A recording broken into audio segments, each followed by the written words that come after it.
ठीक है, पुरसुकून हो जाओ और किसी को भी कोई नुकसान तो नहीं हुआ ना? लेकिन हो सकता था। मैंने हमेशा कहा है ऐसी बेवकूफियों से दूर रहना चाहिए, लेकिन फरात ने जाहिर है ताकत का मुजाहिरा किया।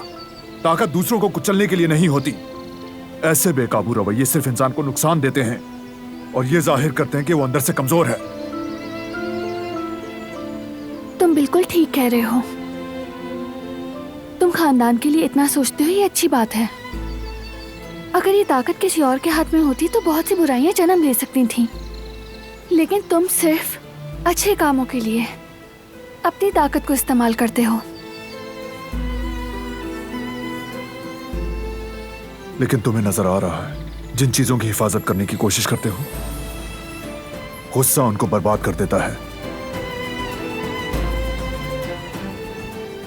तुम्हें मालूम था क्या?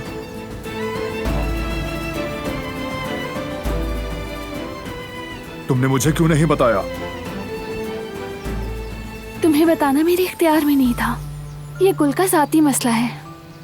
उसने मुझ पर भरोसा करके बताया था। मैं उसका भाई हूं, भाई बड़ा हूं उसका। मुझे बताना और समझाना चाहिए था। हो सकता है उसे मुनासिब नहीं लगा हो, और वैसे भी तुम्हारे अपने इतने मसाइल हैं। उसने यही सोचकर नहीं बताया होगा। वो तुम पर और बोझ नहीं डालना चाहती थी। समझ बूझ रखता हूं। जो इंसान मेरे बारे में फिक्र करेगा वो मुझसे सच बोलेगा, साफ बात करेगा। क्योंकि इंसान के लिए नुकसानदेह वो चीजें हैं जिससे वो अनजान होता है। वैसे भी हकीकत सामने आ ही जाती है। हमेशा ऐसा ही होता है और ऐसा ही होगा।